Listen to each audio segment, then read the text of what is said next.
Olá pessoal, aqui é o professor Érico Feitosa e essa é mais uma aula de literatura para as turmas de terceira série do ensino médio. Nessa aula vamos conhecer o principal poeta da geração de 45, João Cabral de Melo Neto. Vamos conhecer sua poesia, suas características enquanto poeta, saber um pouco da vida dele e de sua obra mais conhecida, Morte e Vida Severina. Ok? Então vamos lá, pessoal. João Cabral, como eu já falei, poeta da geração de 45, terceira geração do modernismo. Ele nasceu no Recife em 1920 e morreu também na mesma cidade. Foi poeta, escritor, diplomata brasileiro, residindo assim, trabalhando para o Brasil em vários países. O principal deles, e o que chamou mais sua atenção, foi a Espanha, onde ele se identificou bastante, porque, segundo ele, a Espanha lembrava o Nordeste brasileiro. Então, João Cabral, ele ganhou alguns adjetivos de acordo com as suas características enquanto poeta. Um desses adjetivos é a expressão arquiteto das palavras, ou poeta engenheiro,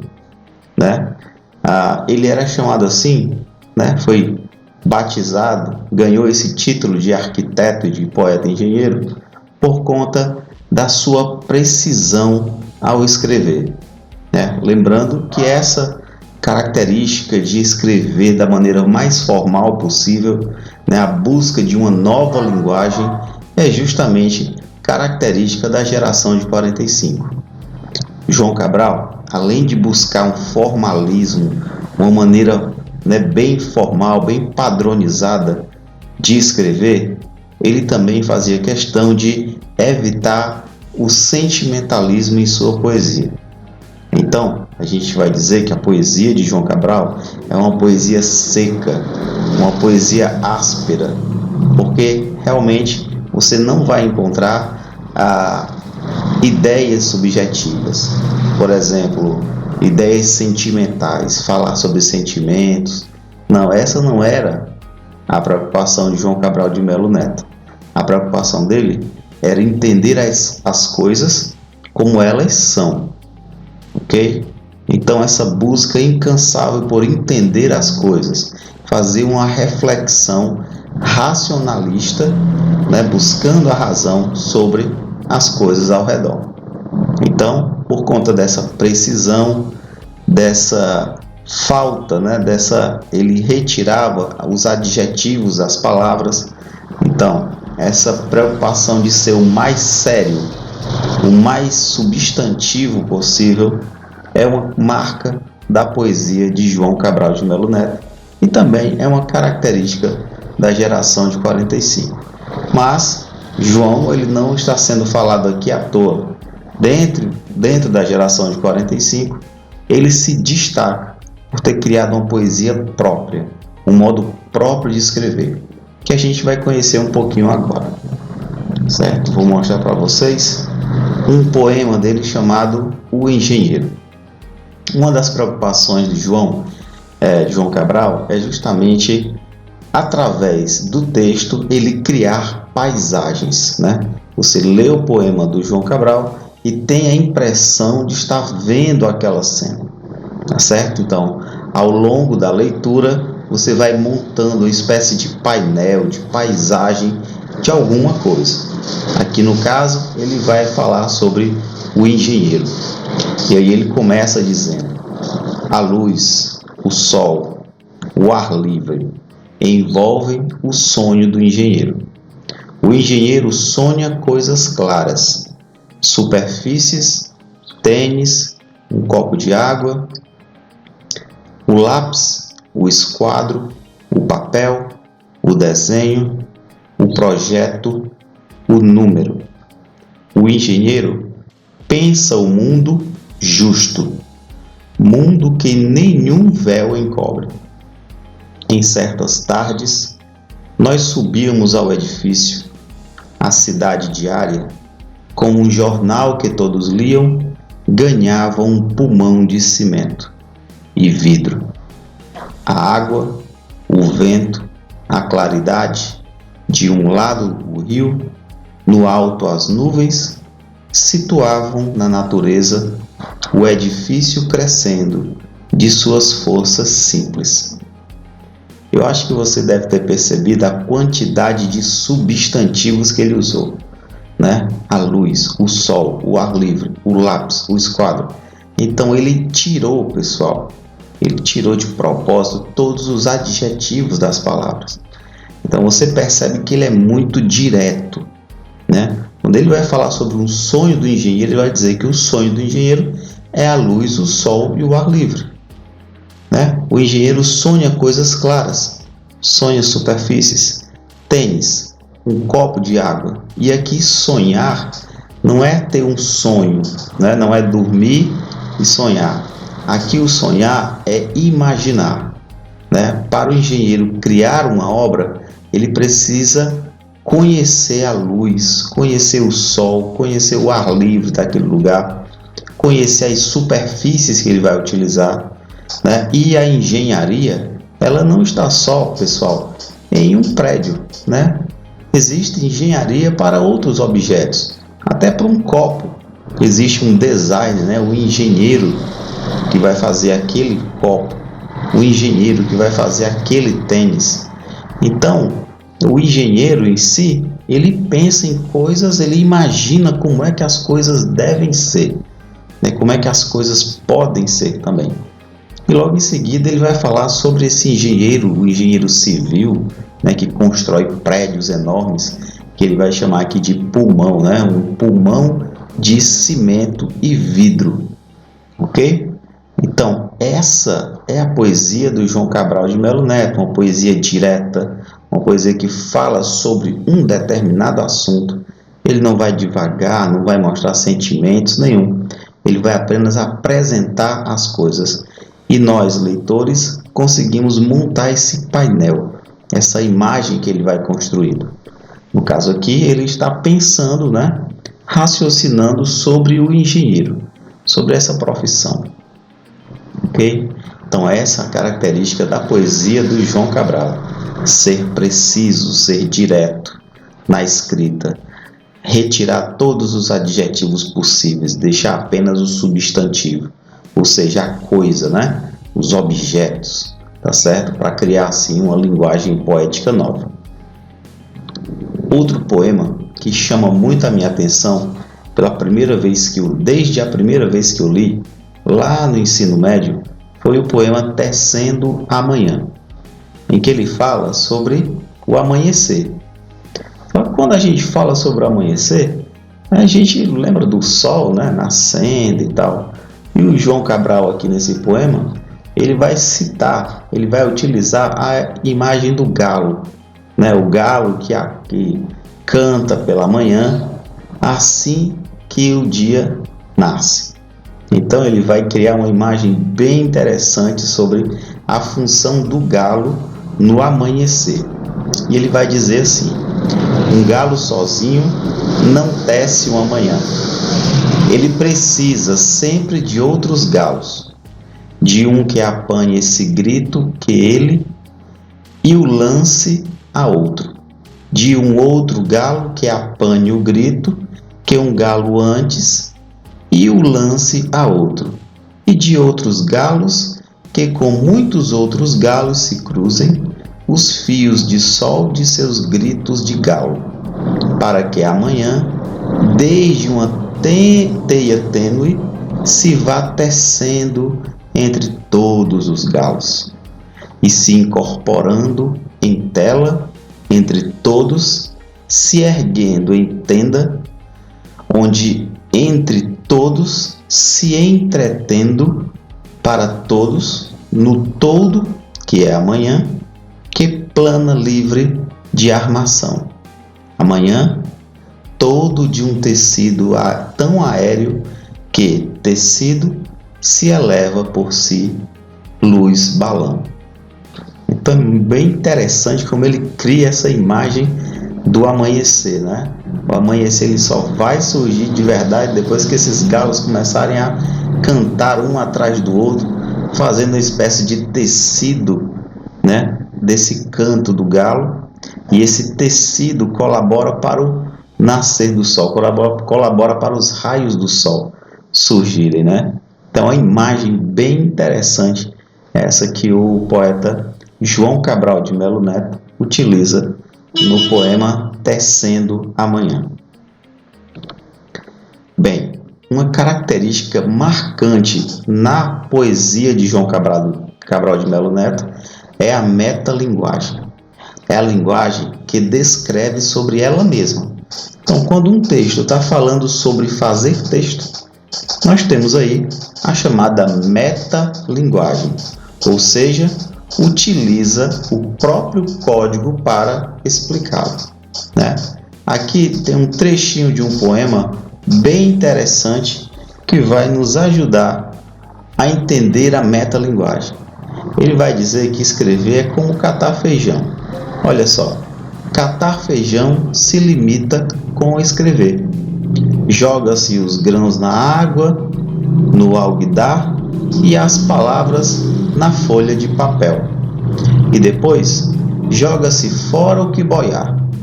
Certo, toda palavra boiará no papel.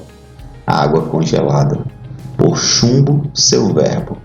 Pois para catar esse feijão, soprar nele e jogar fora o leve e oco, palha e eco. Né? Bem interessante essa comparação do catar feijão, né? Onde a pessoa vai lá para catar o feijão, ela coloca dentro de um alguidar, de uma panela com água, e aqueles feijões que boiarem, você retira. Outra forma de catar o feijão é tirar essa palhinha, essa palha que vem junto do feijão, às vezes soprando, né? Soprando, e aí a palha vai sair, aqueles restos de casca de feijão irão sair. Assim como escrever. Escrever é justamente a mesma coisa. Ninguém escreve tudo pronto, né? Coloca todas as palavras certinhas, as orações todas extremamente bem organizadas e coerentes no papel, né? O que a gente faz é jogar as palavras no papel e depois vai retirando aquelas palavras, modificando, né? Como a pessoa que está catando feijão vai fazendo lá para limpar e deixar apenas os caroços mais importantes ali, né? Mais nutritivos, vamos dizer assim. Então é isso. Catar Feijão é um poema do João Cabral que trabalha a metalinguagem, né? O escrever, o pensar como é que se deve escrever. Bem, alguns livros de João Cabral de Melo Neto são esses aqui. Estou mostrando apenas para a questão de você conhecer os títulos desses livros, tá? A Educação pela Pedra, é onde tem o poema Tecendo a Manhã. Pedra do Sono, Psicologia da Composição, Museu de Tudo.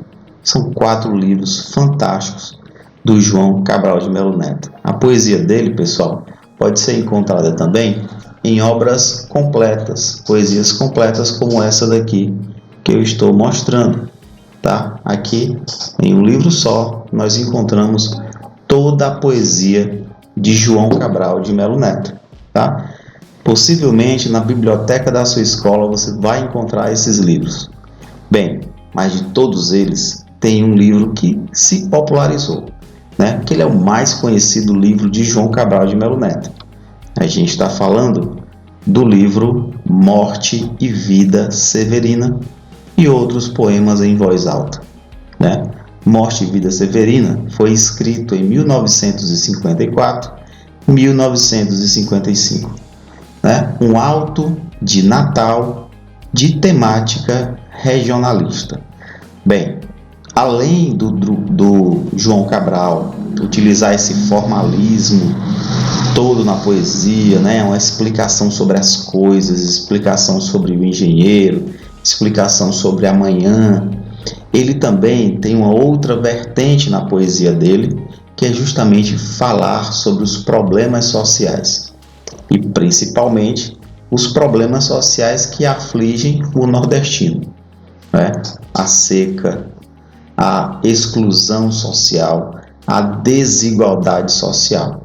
Então, nesse poema maravilhoso chamado Morte e Vida Severina, o que nós temos é uma peça teatral em forma de poema, né? Esse modelo de peça teatral vem lá da Idade Média, né? As peças teatrais na Idade Média eram peças teatrais de cunho religioso, né? Um auto é uma peça teatral de cunho religioso. Em Morte e Vida Severina, João Cabral vai utilizar justamente a temática religiosa do Natal, ou seja, o nascimento de Jesus Cristo, para contar a história de um homem chamado Severino.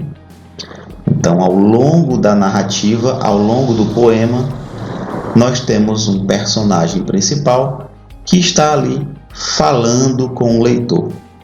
Esse personagem principal é o Severino, tá? Ele está emigrando, ele está saindo de um lugar muito difícil, que é a cidade dele, né? Está vagando, indo pelo rio, né?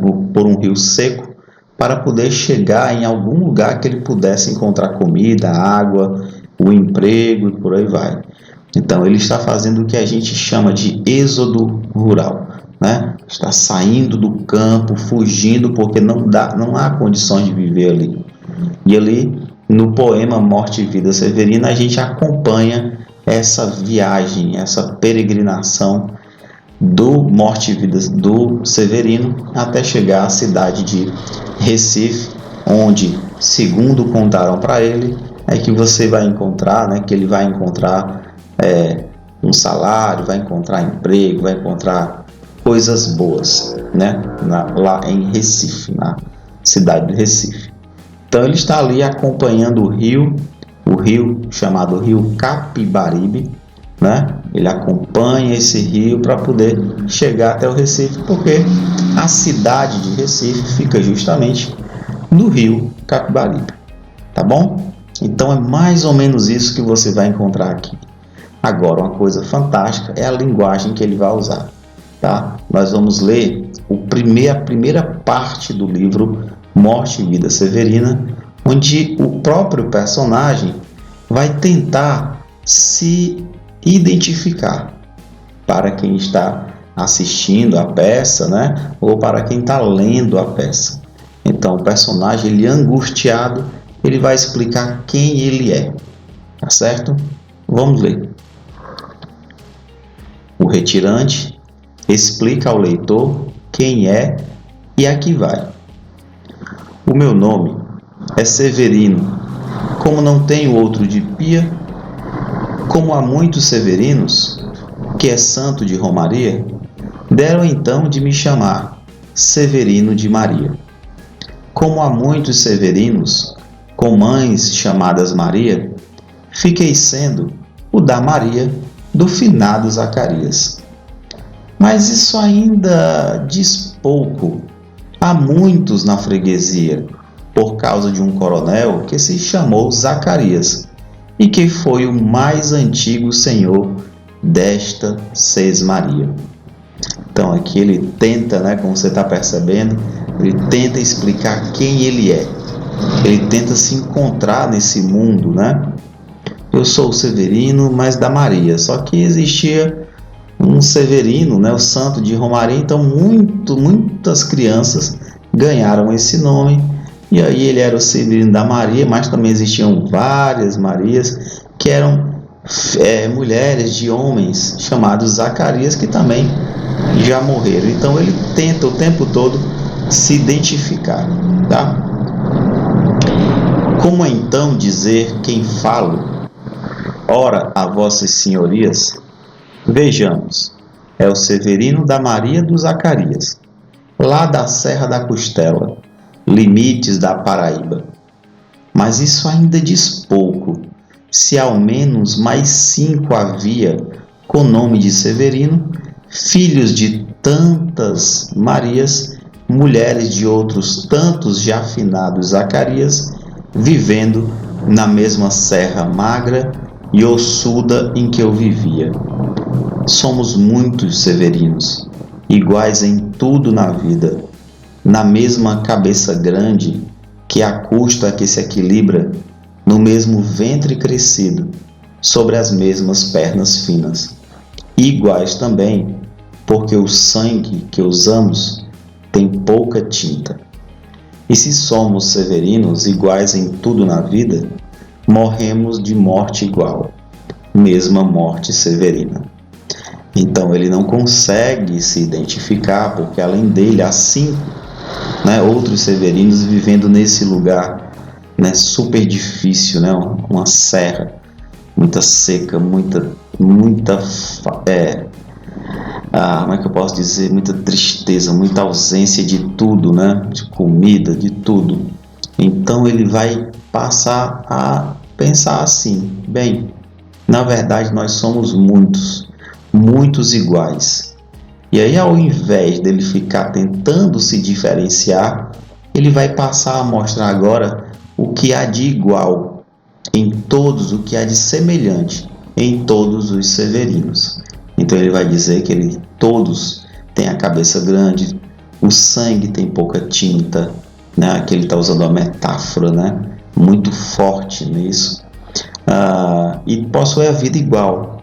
Tanto a vida quanto a morte dessas pessoas é muito igual, Então ele vai continuar agora, ao invés de se diferenciar dos outros, ele vai mostrar o que existe de igualdade, de semelhança entre os severinos.